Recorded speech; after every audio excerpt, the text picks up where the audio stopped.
Perkenalkan, nama saya Indah Nurul Aini, Prodi Pendidikan Guru MI. Dalam video kali ini saya akan menjelaskan tentang penelitian pengembangan untuk memenuhi tugas akhir ujian akhir semester. Penelitian pengembangan yang pertama yaitu literasi digital. Literasi digital adalah pengetahuan dan kecakapan untuk menggunakan media digital, alat-alat komunikasi atau jaringan dalam menemukan, mengevaluasi, menggunakan, membuat informasi, dan memanfaatkannya secara sehat, bijak, cerdas, cermat, tepat, dan patuh hukum dalam rangka membina komunikasi dan interaksi dalam kehidupan sehari-hari. Literasi digital merupakan perpaduan dari keterampilan teknologi informasi dan komunikasi, berpikir kritis, keterampilan bekerja sama atau kolaborasi, dan kesadaran sosial.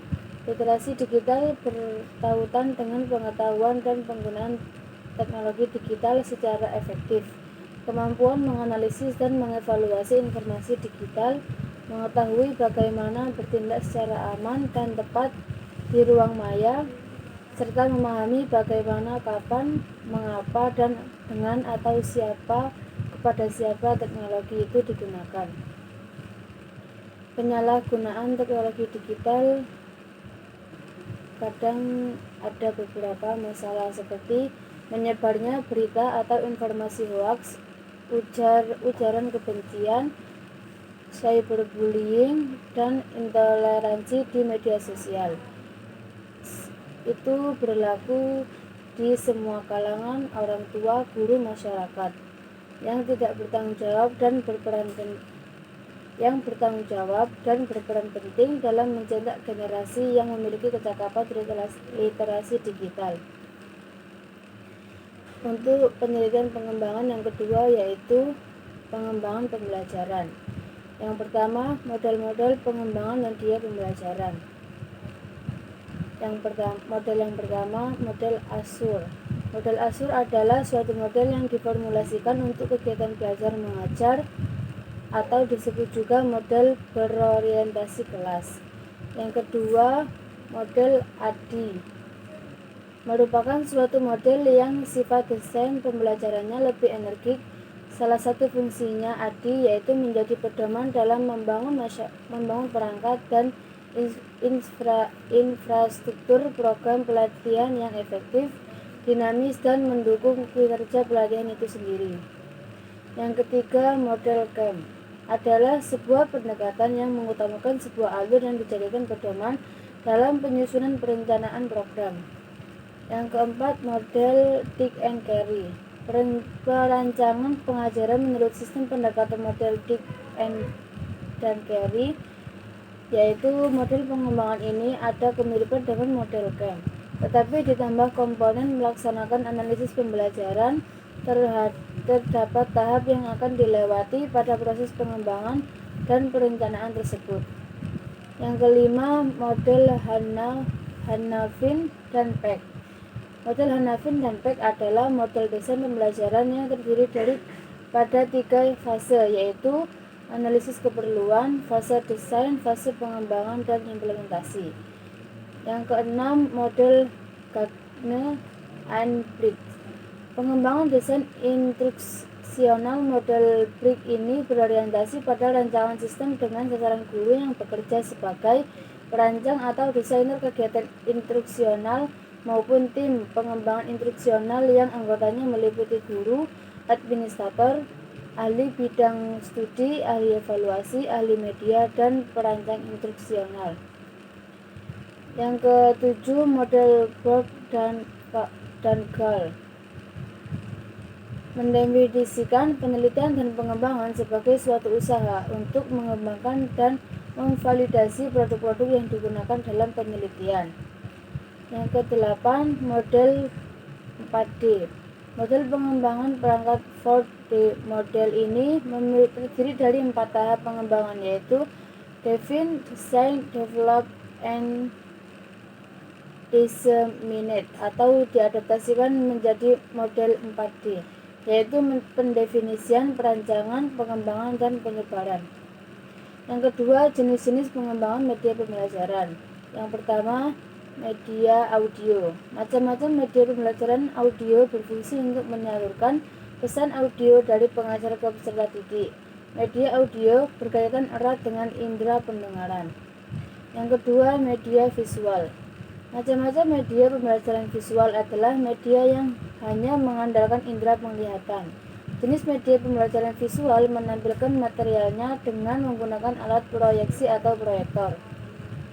Ada dua macam pembelajaran visual. Yang pertama, media visual diam, yaitu berupa foto, ilustrasi, flashcard, gambar pilihan dan potongan gambar, film bingkai, film rangkai, OHP, grafik, bahkan diagram, poster, peta, dan lain-lain.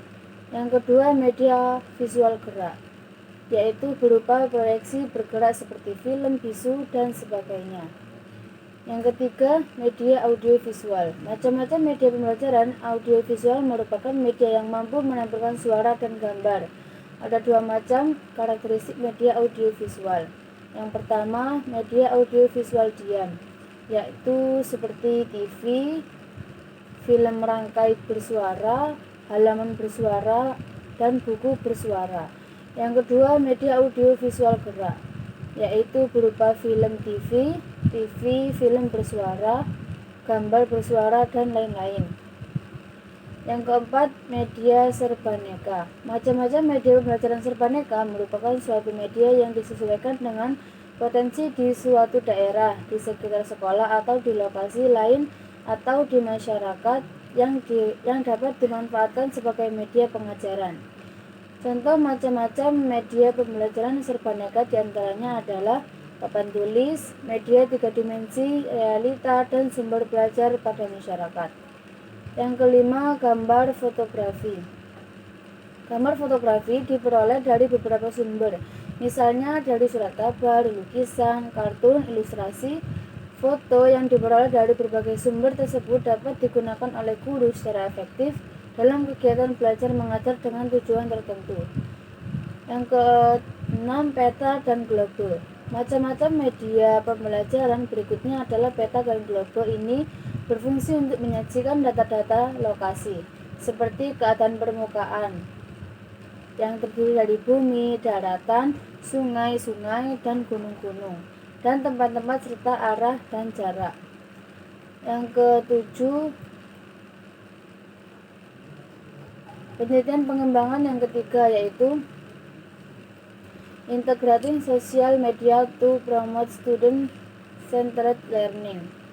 Integrasi teknologi adalah penggunaan teknologi informasi dan komunikasi dalam wilayah konten secara umum dalam pendidikan untuk memungkinkan mereka belajar keterampilan komputer dan teknologi. Secara umum, kurikulumlah yang mengendalikan penggunaan teknologi, bukan sebaliknya. Media sosial adalah sebuah media daring yang digunakan satu sama lain, yang para penggunanya bisa dengan mudah berpartisipasi, berinteraksi, dan menciptakan isi blog, jejaring sosial, wiki, forum, dan dunia virtual tanpa dibatasi oleh ruang dan waktu. Adapun personalized learning adalah pendekatan khusus siswa di mana minat dan budaya siswa dipertimbangkan dan dimasukkan ke dalam pendidikan mereka. Meskipun hal ini mungkin melibatkan siswa dalam proses pembelajaran, ini hanyalah salah satu komponen dari pendekatan yang sepenuhnya berpusat pada siswa. Dan ada juga project based learning, adalah strategi menarik lainnya yang terkadang disamakan dengan pembelajaran yang berpusat pada siswa. Hal ini mendorong siswa untuk mengembangkan serangkaian keterampilan yang dapat diterapkan kapan saja atau di mana saja. Ini bukanlah pendekatan yang sepenuhnya berpusat pada siswa. Penelitian pengembangan yang keempat, yaitu ADI dan 4D. ADI muncul pada tahun 1990-an dan dikembangkan oleh Reiser dan Molenda. Ada 5 perkara dalam model ADI dan dapat menghasilkan rancangan pengajaran dan bahan pembelajaran supaya penyampaian dapat menjadi lebih efektif dan efisien. Model 4D merupakan singkatan dari Define, Design, Development, and Dissemination yang dikembangkan oleh Tyagarajan Model ADI merupakan singkatan dari Analysis, Design, Development, or Production, Implementation or Delivery, and Evaluation yang dikembangkan oleh Dick and Carey. 5 perkara dalam model ADI adalah: yang pertama analisis, yang kedua design, yang ketiga development, yang keempat implementation, yang kelima evaluation. Tahap pengembangan perangkat pembelajaran model 4D. Yang pertama, tahap define atau pendefinisian. Tahap awal dalam model 4D ialah pendefinisian terkait syarat pengembangan. Sederhananya, tahap ini ialah tahap analisis kebutuhan. Dalam pengembangan produk perlu mengacu kepada syarat pengembangan, menganalisis dan mengumpulkan informasi sejauh mana pengembangan perlu dilakukan.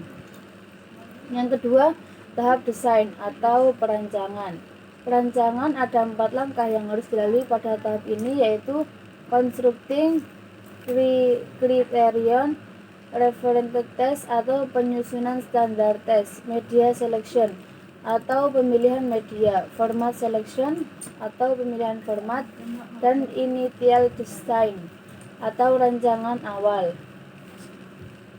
Yang ketiga, tahap develop atau pengembangan. Ketika dalam pengembangan perangkat pembelajaran model 4D adalah pengembangan develop. Tahap pengembangan merupakan tahap untuk menghasilkan sebuah produk pengembangan. Yang keempat, tahap disseminate atau penyebarluasan. Tahap terakhir dalam pengembangan perangkat pembelajaran model 4D ialah tahap penyebarluasan. Pia Garajan dan kawan-kawan menjelaskan bahwa tahap akhir pengemasan akhir, difusi dan adopsi adalah yang paling penting meskipun paling sering diabaikan. Pengertian pengembangan media pembelajaran. Pengembangan media pembelajaran ialah serangkaian proses atau kegiatan yang dilakukan untuk menghasilkan suatu media pembelajaran berdasarkan teori pengembangan yang telah ada. Pengembangan media pembelajaran: yang pertama, media berbasis visual; yang kedua, media berbasis audiovisual; yang ketiga, media berbasis komputer. Media berbasis visual meliputi kesederhanaan, keterpaduan, penekanan, keseimbangan. Sedangkan media berbasis audiovisual meliputi mengembangkan keterampilan mendengarkan dan mengevaluasi apa yang telah didengar. Yang kedua, mengatur dan menyiapkan diskusi dan debat dengan menggunakan pendapat-pendapat para ahli yang berada jauh dari lokasi. Yang ketiga, menyiapkan variasi yang menarik dan perubahan tingkat kecepatan belajar mengenai suatu pokok bahasan atau suatu masalah. Yang ketiga, media berbasis komputer, seperti yang pertama, pembuatan program yang rumit serta dalam pengoperasian awal perlu pendampingan guna menjelaskan penggunaannya. Yang kedua, perangkat keras dan lunak yang mahal dan cepat ketinggalan zaman. Yang ketiga, teknologi yang sangat cepat berubah. Penelitian pengembangan yang kelima yaitu pengembangan model Dick and Carey dan Bock and Gall. Model Dick and Carey merupakan model desain instruksional dikembangkan oleh Walter Dick, Lou Carey, and James O. Carey. Model penelitian dan pengembangan Dick and Carey merupakan salah satu dari model prosedural, yakni model yang menyarankan agar penerapan prinsip desain atau rancangan instruksional disesuaikan dengan langkah-langkah yang harus dijalani secara berurutan. Model pembelajaran Dick and Carey merupakan model pembelajaran yang dikembangkan melalui pendekatan sistem terhadap komponen-komponen dasar dari desain sistem pembelajaran yang meliputi analisis, desain, pengembangan, implementasi, dan evaluasi. Model sistem pembelajaran yang dikembangkan oleh Dick dan kawan-kawan terdiri atas beberapa komponen yang perlu dilakukan untuk membuat rancangan aktivitas pembelajaran yang lebih besar. Dick and Carey memasukkan unsur kognitif dan behavioristik yang menekankan pada respon siswa terhadap stimulus yang dihadirkan. Implementasi model desain sistem pembelajaran ini memerlukan proses yang sistematis dan menyeluruh. Hal ini diperlukan untuk dapat menciptakan desain sistem pembelajaran yang mampu digunakan secara optimal dalam mengatasi masalah-masalah pembelajaran. Langkah-langkah pengembangan model Think and Creative. Yang pertama, identifikasi tujuan. Dalam mengidentifikasi tujuan pembelajaran, hal yang perlu dilakukan dalam kegiatan ini adalah menentukan kemampuan atau kompetensi yang perlu dimiliki oleh siswa setelah menempuh program pembelajaran. Hal ini diistilahkan dengan tujuan pembelajaran atau instructional goal. Yang kedua, melakukan analisis instruksional. Langkah selanjutnya adalah analisis instruksional, yaitu sebuah proses yang digunakan untuk menentukan keterampilan dan pengetahuan relevan dan diperlukan oleh siswa untuk mencapai kompetensi atas tujuan pembelajaran. Dalam melakukan analisis instruksional, beberapa langkah yang diperlukan untuk mengidentifikasi kompetensi berupa pengetahuan, keterampilan, dan sikap yang perlu dimiliki oleh siswa setelah mengikuti proses pembelajaran. Yang ketiga, analisis siswa dan lingkungan. Kedua langkah ini dapat dilakukan secara bersama-sama atau paralel.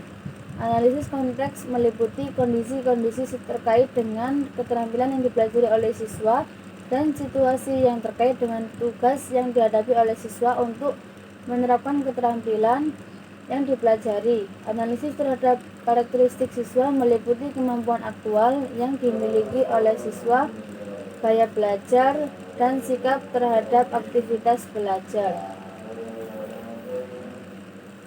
Yang keempat, merumuskan tujuan pembelajaran khusus. Berdasarkan analisis instruksional, seorang perancang desain sistem pembelajaran perlu mengembangkan kompetensi atau tujuan pembelajaran spesifik yang perlu dikuasai oleh siswa untuk mencapai tujuan pembelajaran yang bersifat umum. Sekian penjelasan dari saya, sampai jumpa di video berikutnya.